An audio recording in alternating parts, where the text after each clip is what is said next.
because Scorpio is ruled by Pluto, and Pluto is the planet of transformation.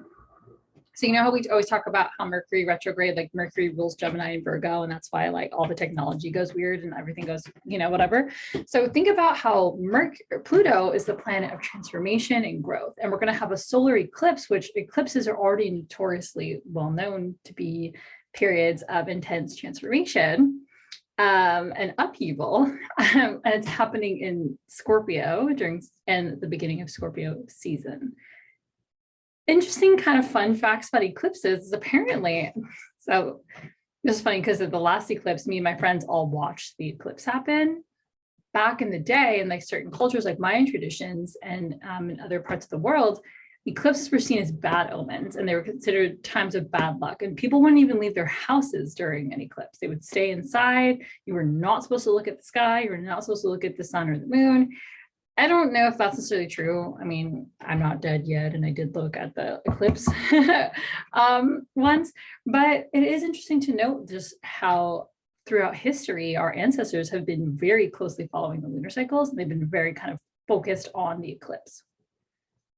Eclipses are not times to manifest because there's a lot of natural shifts that are occurring. So it's like the universe is going to try, God, whatever you believe in, to create shifts in your life. And sometimes we think we know better for us than the universe or God does. And this would be one of those times. So if it's a full moon or a new moon, like this is going to be a new moon, normally I would say this is a great time to manifest, but I would hold back on manifesting something new and try to be as open as possible and as receptive as possible to what's happening around you starting now until the 25th. So really pay attention, and I'm going to tell y'all it's going to be a little shadowy. There's going to be some triggers because Pluto wants us to transform and get out of the funks that we're in.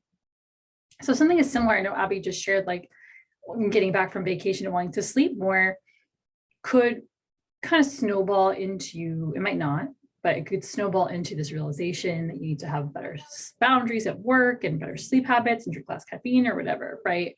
I know a few people right now that have COVID or throat infections, which I think are really interesting. And they're both going through really intense initiations around their work-life balance. And like, you know, the one girl, she went to work with the throat infection and she had an awful time and realized like, why did I do that? And she took the rest of the week off and she was able to rest and heal from it. I know my sister who has COVID, like she is now in this place of like, oh, like I need to work, but I can't because I have COVID, right? And like trying to kind of figure out ways to cultivate financial abundance so that way she doesn't have to be on the line in order to make an income. So what you might be noticing now-ish until the 25th are triggers specifically around relationships and boundaries. I know we've talked about boundaries here before, but also not just interpersonal relationships and not just interpersonal boundaries, but the relationship that you have with yourself and your emotions and the boundaries that you have with yourself and your emotions. You know, I was just talking to a client about this today. She was talking about how for the past few months, she is realizing she's really ruled by her emotions. And she's like not getting as much done as she wants in her business because, you know, she'll start to do something and then her emotions will tell her otherwise. And the conversation was around exploring discomfort and exploring what happens when you bring the emotion with you. So let's say you're like in an angry energy or you're sad and you have to go to work still. It's like, how can you just let yourself be angry and sad at work while also having boundaries, right? So there's kind of like this, you might start to notice like a discomfort or a dissonance because your emotional world is not lining up with your external world. Does that make sense?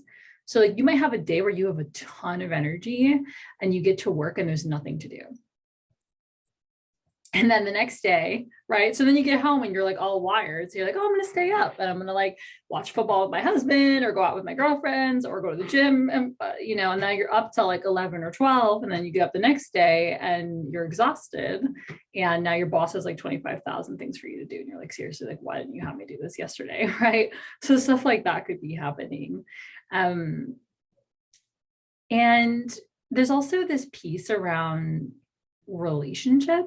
So we're going to be heading from Libra season, which is all about relationships and love. And I think Venus may still be in Libra during the eclipse, but I'm not 100% positive, which is basically an exalted placement, which means that like it's a great time for relationships and connections and friendships and romance.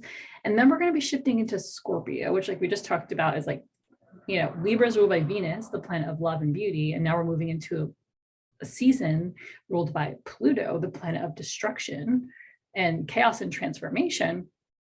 There is going to be a little bit of like a jolting when it comes to our relationships. So it's really important to honor yourself, your needs, your priorities, what your values are, but then also remembering that nobody really owes you anything. You know, like I had an aunt who just reached out to me. I've been sharing about my ayahuasca journey, and she's like, isn't ayahuasca illegal? Do you really think you should be talking about it? And I had to stop because I wanted to be like, well, I mean, it's a lot better than pharmaceutical drugs, and it's changed the lives of many people. And, you know, the whole post was all about me healing from past trauma. Is that really the only thing you pulled from the whole thing? You know, was I did ayahuasca, and there was part of me that was really defensive, and I just had to sit with that and be like, okay, she loves me. I love her. Those are her values and belief systems. These are my values and belief systems. They can peacefully coexist. And I can just say, thank you for your concern. I'm not concerned about it. I only desire to work with people who are open to that. You know, even my boss at the Institute has done it before. We talked about it beforehand. Like, I don't feel like I'm not safe. And be well, you know? So you're going to kind of see that theme play out with friends, family, children, partners. As you grow and you change and you evolve, you are now stepping into a new energetic vibration. Doesn't mean that it has to be above or below the people that you're currently aligned with. It's just different. So a question you may want to ask yourself, and we're going to get into drilling prompts, but it's really to explore, how can I honor my own truth and honor myself, but also honoring the truth and the self of another being? And if you can't love someone unconditionally for who they are, then it is important to maybe take a moment to assess the connection. Okay. So I have some drilling prompts for you, but I wanted to check in and see before we do them if you have any questions about the Scorpio solar eclipse. Is one, what is, you can just write this down or I can type in the chat box. What are your boundaries / new boundaries for relationships? So you can even think about like, how have, you know, what were your current boundaries that you've had in place? What are the new boundaries? Yeah, so I was just thinking about something, but I did a masterclass on boundaries once I was going to send to you, but I don't really like it. I honestly feel like this conversation was better. So if you need to watch the replay, you can.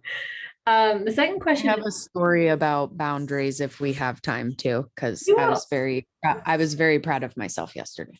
Okay, I want to hear about it. Let me give you these prompts to write in your journal, and then we can chat more. So the second one was, what are the boundaries that you get to set or revisit with yourself? And think about the habits. Remember that example I was telling you about with my client where she has all these heavy emotions, right? I'm having the same thing with sugar. Like when I was preparing for ayahuasca, I couldn't have any sugar and I'm totally addicted to sugar. And every day since, I've had cookies and I'm like, why do I need to have these cookies? Like I need to set boundaries with myself and be like, you know, it's not that I can never have a cookie, but are you okay? Oh, but you know, I'm not going to have cookies any longer, whatever. So whatever boundary that you set with yourself. And that's kind of what I was talking about in the group chat too, like what toxic kind of belief patterns or just experiences that you have that you're ready to actually like fully let go of. Now is a good time to explore them. So this is funny thinking about your share, Annette. I also wrote down masks are being taken off right now. It's like everyone's real true colors. You know, what's that song? I see your true colors, but they're like negative true colors. Like, so again, that could be positive or negative. Like your hubby's showing up really powerfully. That's positive. His negative mask is coming off. The job, maybe not so much.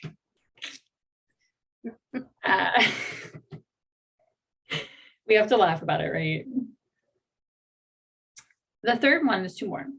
Is what lessons are you currently learning when it comes to your relationships with others? That does include your bosses, and also your relationship with yourself. So what lessons are you learning currently when it comes to the relationships you have with others, and also the relationships that you have with yourself?